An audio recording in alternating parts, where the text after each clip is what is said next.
El saco de Roma.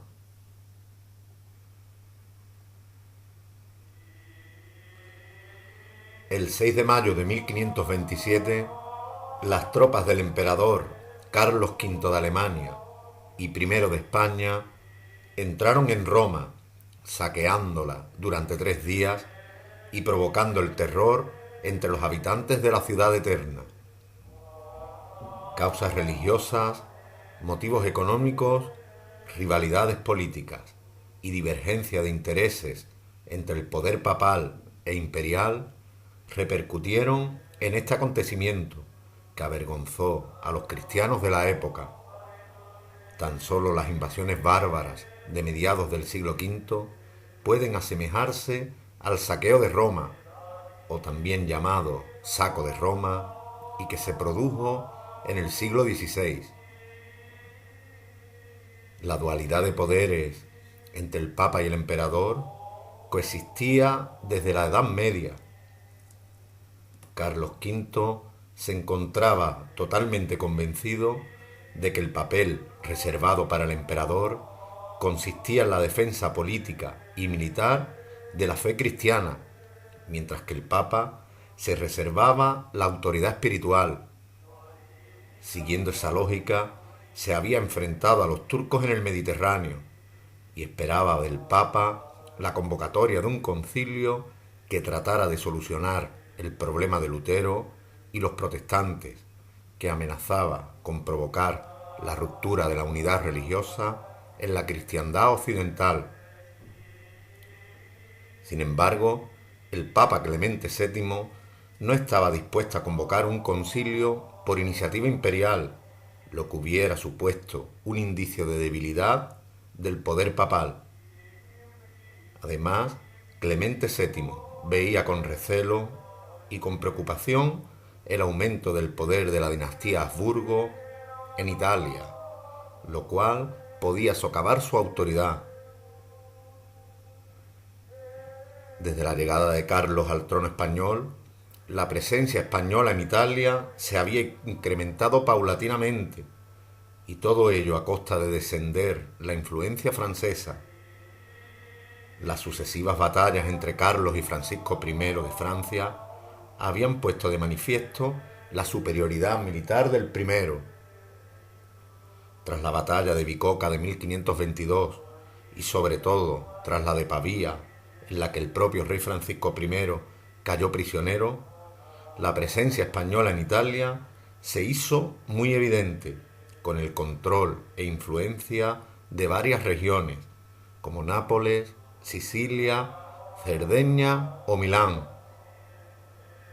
Fue precisamente este aumento del poder de Carlos en Italia lo que llevó al Papa Clemente VII a organizar en 1526 la denominada Liga de Cognac o Liga Clementina, la cual estaba conformada por el Papa, los estados de Venecia, Florencia y la propia Francia.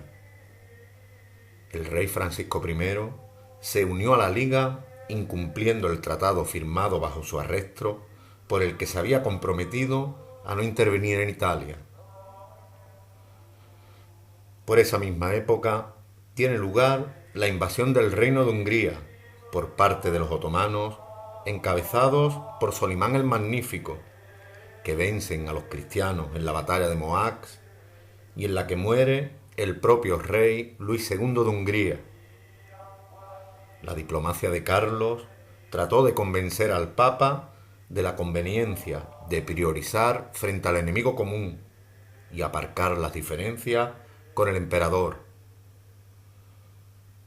Sin embargo, la nula predisposición papal al acercamiento, ya que siguió integrado en la Liga, y el hecho de que apenas prestara interés a la invasión turca de los territorios cristianos, fueron los argumentos definitivos que llevaron finalmente a Carlos I a la intervención directa de las tropas imperiales frente al Papa y la propia Liga. Con un ejército de unos 25.000 hombres, conformados por españoles, italianos y alemanes, estos últimos mercenarios luteranos en su mayoría, las tropas imperiales salieron del Milanesado rumbo a Roma, dirigidos por el condestable Carlos de Borbón y por el alemán Jorge de Frundsberg, dominaron todo el norte de Italia y avanzaron hacia Roma. Pero dentro del ejército imperial se extendió el malestar general, puesto que las tropas llevaban varios meses sin cobrar y se produjeron varios motines. El contingente imperial llegó a Roma el 5 de mayo. El emperador Carlos pretendía que el ejército mandado a Roma presionase al Papa y pagase una indemnización. En ningún caso ni tenía intención ni quiso ocupar la ciudad.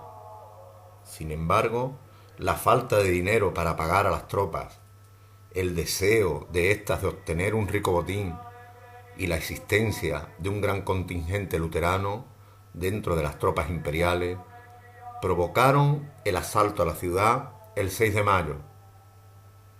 La muerte en el asalto de Carlos de Borbón por un disparo de arcabuz dejó al ejército sin su comandante, lo que permitió la anarquía en la tropa, que se dedicó al saqueo y al pillaje de casas, iglesias o palacios durante 3 días. Las escenas fueron dantescas, con episodios de violaciones, sacrilegios y muerte. Ante tales episodios de violencia, Clemente VII logró escapar del Vaticano al castillo de San Angelo gracias a la ayuda de la Guardia Suiza. Allí permanecería en cautiverio. Tras los 3 días de saqueo, el príncipe de Orange se constituyó como nuevo jefe del ejército e inmediatamente ordenó parar el saqueo. Finalmente, el 6 de junio, Clemente VII claudicó, viéndose obligado a pagar un rescate de 400.000 ducados y ceder algunos terrenos pontificios a imperios romanos germánicos. Estas actuaciones permitieron el fin del conflicto, aunque provocó un gran escándalo en la Europa cristiana. Las tropas imperiales saldrían de Roma progresivamente, pero se hacía evidente un cambio de rumbo en la política papal y la convocatoria de un concilio que resolviera la gran crisis por la que atravesaba la Iglesia.